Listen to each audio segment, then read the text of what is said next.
महाकाव्य और खंडकाव्य दोनों में अंतर पढ़ेंगे। तो एक साइड आपको महाकाव्य और दूसरी तरफ खंडकाव्य लिखना है। तो इनका अंतर बहुत ही सिंपल रहेगा, आपको चुटकियों में याद हो जाएगा, क्योंकि हमने इनकी विशेषता दोनों की पढ़ी थी, उसमें से हम ही इनके अंतर बनाएंगे। तो जो पहला अंतर बनेगा वह बनेगा कि संपूर्ण जीवन का चित्रण होता है, और इसमें क्या होता है, किसी एक घटना का, केवल एक घटना का वर्णन होता है। और जो दूसरा पॉइंट बनेगा वह क्या है, यदि इसमें संपूर्ण जीवन का चित्रण होगा तो इसमें क्या होगी, पात्रों की संख्या कैसे होगी, अधिक होगी,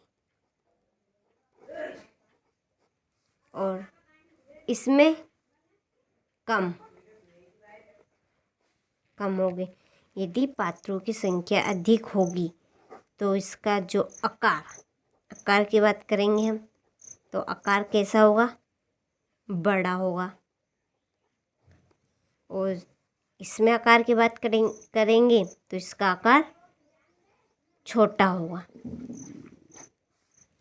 3 पॉइंट हो गए, तीनों बहुत सिंपल है कि इसमें संपूर्ण जीवन का चित्रण होता है, संपूर्ण जीवन का चित्रण होगा तो पात्रों की संख्या अधिक होगी, और इसमें एक घटना का वर्णन होता है तो इसमें पात्रों की संख्या कम होगी, और इसका आकार बड़ा होता है और इसका आकार छोटा होता है।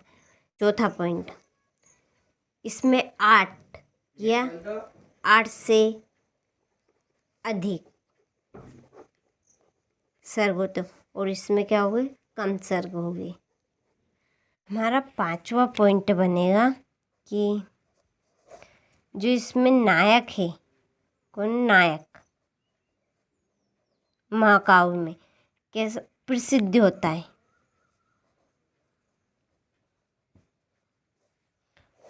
और खंडकाव्य में नायक प्रसिद्ध नहीं होते, यानी कि इसमें ऐसा नहीं होता है, प्रसिद्ध नहीं होता है। छठा पॉइंट में हम महाकाव्य उनके नाम लिखेंगे। तो जो महाकाव्य है उसमें रामचरितमानस है, और खंडकाव्य का कौन है, जानकी मंगल।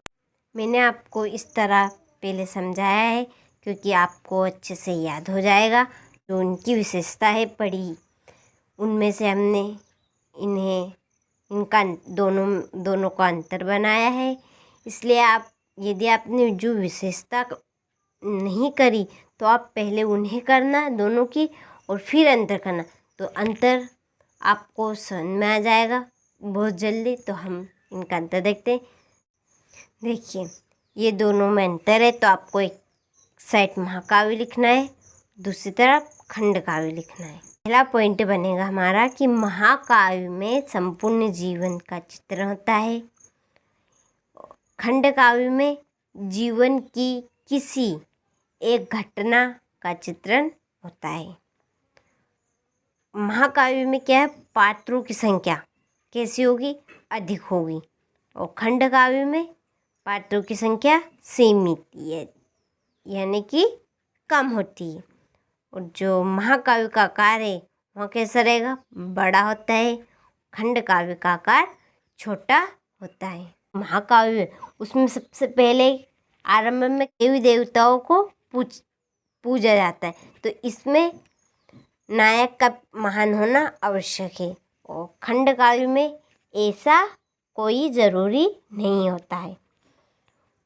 महाकाव्य में 8 सर्ग या उससे अधिक सर्ग होने चाहिए, और खंडकाव्य में 8 से कम या इसमें कम सर्ग होने चाहिए या हो सकते हैं।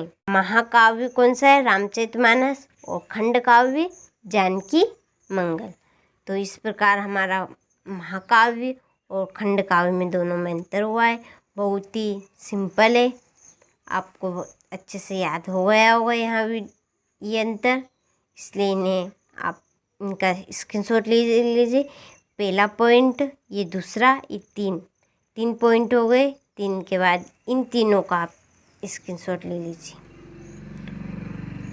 ये चौथा, पांचवा और छठा।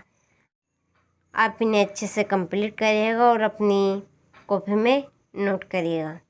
जिस प्रकार कॉपी में लिखा है इसी प्रकार को आपको लिखना है और परीक्षा में भी इसी प्रकार से लिखाना है। 100% नंबर आपको मिलेंगे। इसी प्रकार आप लिखाएंगे और सही साथ लिखाएंगे तो आपके एक भी नंबर नहीं कटेंगे। और हर वर्ष पूछा जाता है खंड काव्य की परिभाषा चाहे या उनकी विशेषता, ये दोनों में अंतर।